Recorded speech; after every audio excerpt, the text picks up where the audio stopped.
गोरखपुर नाम का एक गांव हुआ करता था। उस गांव में ज्यादा लोग नहीं रहते थे। उस गांव में एक गर्भवती विधवा औरत रहती थी। उस औरत का नाम कमला था। कमला अपने घर में अकेली रहती थी। उसके पति की सारी जायदाद उसके नाम हो गई थी, पर सभी गांव वाले उस औरत को मनहूस औरत समझा करते थे और सभी उससे नफरत किया करते थे। एक बार कमला राशन की दुकान पर खाने का सामान खरीदने जाती है। भैया जी, जरा 1 किलो दाल चावल देना। अरे हाय हाय हाय हाय हाय। अरे मनहूस औरत, मेरी दुकान में अपशुगन करवाने आ गई क्या? हैं? चल जा यहाँ से। मैं कुछ नहीं देने वाला तुझे।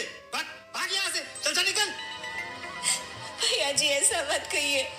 मैं गर्भवती हूँ, मुझे खाने की बहुत जरूरत है। मुझे खाना दे दीजिए। दुकानदार कमला को वहां से धक्के मारकर भगा देता है। तभी कमला रोते रोते उस गांव के किन्नरों के इलाके में आ जाती है। गांव वाले किन्नरों को उसी इलाके में रखा करते थे, क्योंकि वो लोग किन्नरों को पसंद नहीं करते थे और उनके इलाके में रहने से मना करते थे। तो किन्नरों ने उसी गांव में अपना एक इलाका बना लिया था। जब किन्नर लोग देखते हैं कि एक गर्भवती महिला रोते रोते उनके इलाके में आ गई है, तो सारे किन्नर कमला के पास जाकर उसका हाल पूछने लगते हैं। क्या हुआ बहन, तुम्हारी गर्भवती अवस्था में इतनी बुरी हालत कैसे? तुम रो क्यों रही हो? तुम डरो मत, हम तुम्हें कोई नुकसान नहीं पहुंचाएंगे। तुम शांत होकर सब बताओ कि हुआ क्या है। मैं कमला हूँ। मैं गांव के दूसरे इलाके से आई हूँ। 2 महीने पहले ही मेरे पति की मौत हुई है। मुझे गांव के लोग मनहूस मानते हैं, क्योंकि मैं विधवा हूँ और गर्भवती भी। वहाँ के लोग मुझे खाने के लिए कुछ बेचने के लिए भी तैयार नहीं, जिससे मेरा गुजारा नहीं हो रहा था। कोई बात नहीं कमला, हम तुम्हारा ख्याल रखेंगे। किन्नर लोग कमला को एक खाली घर में रहने के लिए जगह दे देते हैं और उसकी देखभाल भी करते हैं। कुछ ही महीने बाद कमला अपने बच्चे को जन्म देती है, पर अफसोस, कमला बच्चे को जन्म देते ही अपनी जान गंवा देती है। जब सब किन्नर बच्चे को देखते हैं तो बहुत खुश हो जाते हैं, क्योंकि वो बच्चा भी किन्नर ही था। कमला ने एक किन्नर बच्चे को जन्म दिया था। अब इस बच्चे की देखभाल कौन करेगा?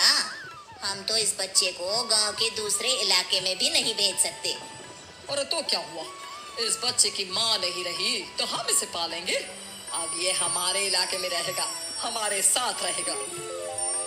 फिर वो किन्नर उस किन्नर बच्चे को गोद ले लेते हैं, उसका नामकरण कराते हैं। उस किन्नर बच्चे का नाम शक्ति रखा जाता है। देखते ही देखते शक्ति बड़ी होने लगती है। उसके रंग रूप बहुत सुंदर थे। वो बहुत सुंदर किन्नर दिखती है। एक दिन शक्ति एक किन्नर से पूछती है, माँ जी सुनिए ना, ये गांव के दूसरे इलाके में भी तो लोग रहते हैं, तो हम वहाँ क्यों नहीं जाते? हम उनसे अलग क्यों रहते हैं?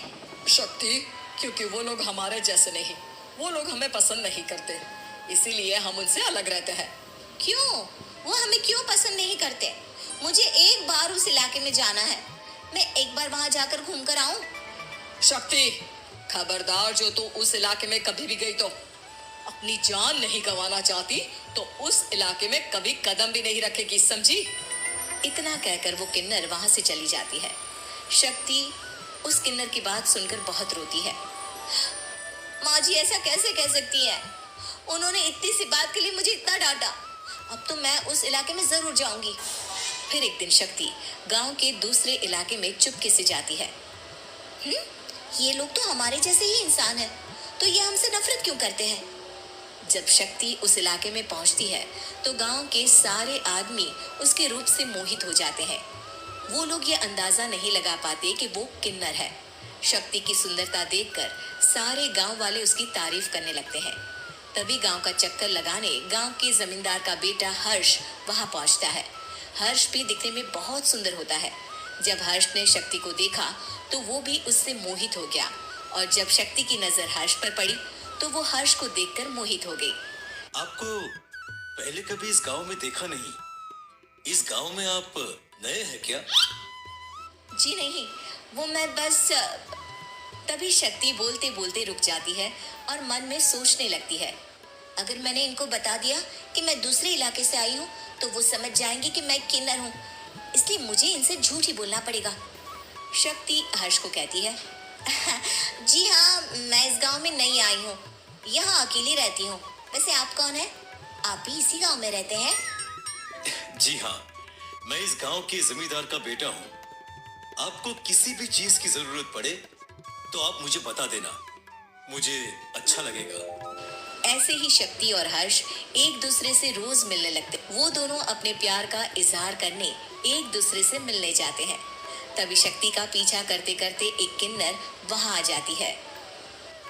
शक्ति, शक्ति, मैं तुमसे बहुत प्यार करता हूँ। मैं तुमसे शादी करना चाहता हूँ।